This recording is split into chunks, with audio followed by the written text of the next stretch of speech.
वो मैं तुमसे कहूँगा। 10 रात्रि में ब्राह्मण कहते हैं, 10 रात्रि में ब्राह्मण शुद्ध हो जाते हैं, और 12 दिन में क्षत्रिय, 15 दिन में वैश्य, और कहते 1 मास में 1 महीने में शूद्र यह शुद्ध हो जाते हैं। इतना दिन तक सूतक का काल होता है।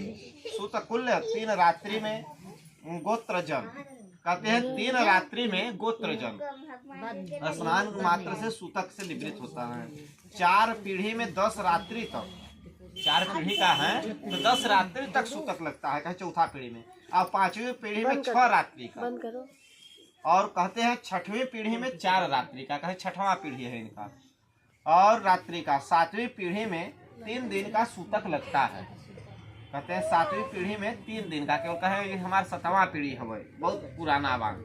और कहते हैं 8वीं पीढ़ी में 1 दिन का, और 9वीं पीढ़ी में 2 पहर का, और 10वीं पीढ़ी में ना केवल स्नान मात्र से सूतक खत्म हो जाता है। कहे 10वां पीढ़ी में कहे केवल स्नान कर लेंगे, भाई पटदार बहुत पुराना संबंध बा, कहे 10वां पीढ़ी बा उनका परदादा मरदादा, कहे वह से पुराना, तो कहे वो केवल स्नान कर लिया तो खत्म, सूतक खत्म।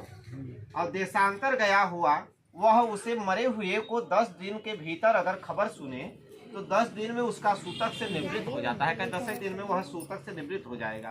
किसी के मृत्यु का खबर 10 दिन के बाद साल भर के भीतर सुने तो 3 रात्रि में पवित्र हो जाता है। कहे कि 3 रात्रि में वह पवित्र हो जाता है। कहे साल भर के बाद भी अगर सुने तो उसे 3 रात्रि का दोष लगता है। कहते हैं किसी को पूर्व से सूतक है तदंतर दूसरा सूतक प्राप्त हो जाए तब पहले जो मरा है उसका सूतक के द्वितीय सूतक से निवृत्त हो जाए। जिसकी दांत नहीं आया उसका स्नान मात्र से ही और चौल कर्म करने पर्यंत से 1 रात्रि से, कहे 1 रात्रि से वह खत्म हो जाता